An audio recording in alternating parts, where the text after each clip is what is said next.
Hi guys, it's Angie with Fun Endeavors Tie-Dye Lab.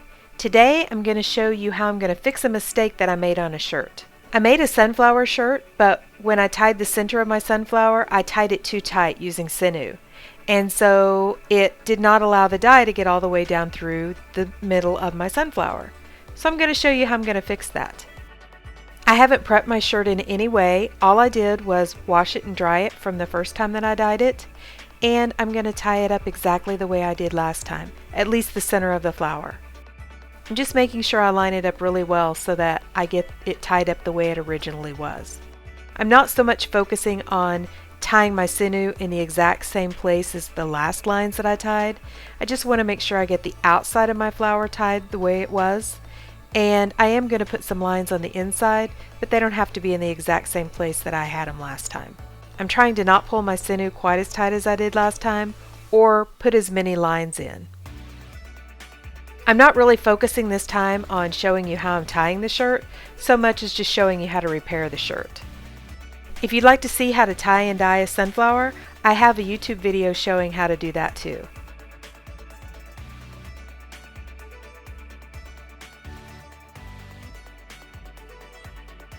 After I have my center tied up, I'm going to go ahead and just bundle up the rest of the shirt, put some rubber bands on it to hold it in place to keep it out of the way so it doesn't get dye on it.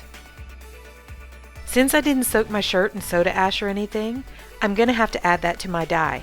So I have a 1 ounce needle tip bottle that I'm going to put probably about a half a teaspoon to a teaspoon of dry soda ash down inside.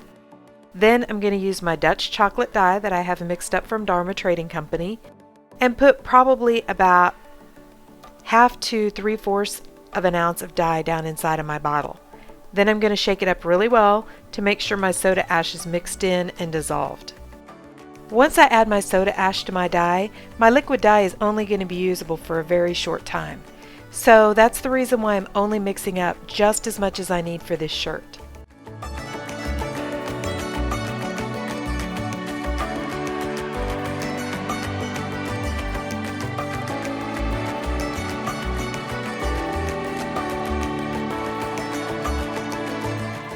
Now I'm going to apply the dye to the center portion of the flower, making sure I get it very well saturated. Since I didn't put as many lines in my shirt this time, it should be easier to get the dye down through there.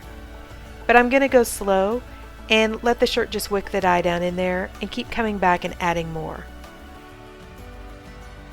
If you make a mistake on a shirt, don't be discouraged or think you need to just throw the shirt away. A lot of times there's a way that you can do a workaround or a repair on it. You can either retie the shirt and put a darker color over the top, or in this case you can just retie the shirt and dye it again.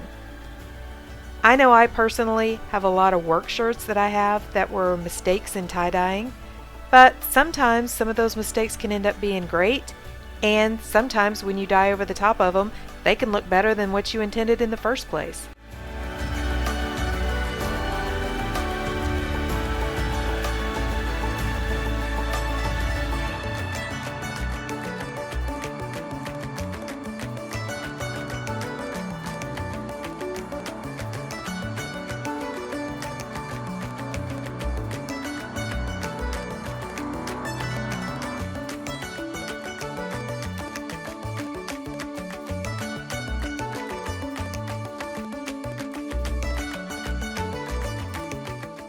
Now that my shirt is dyed, I'm going to go ahead and just set it aside and let it process for 24 hours.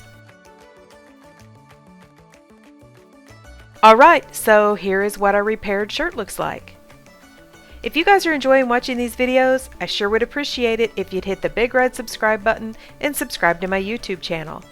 Thank you all for watching!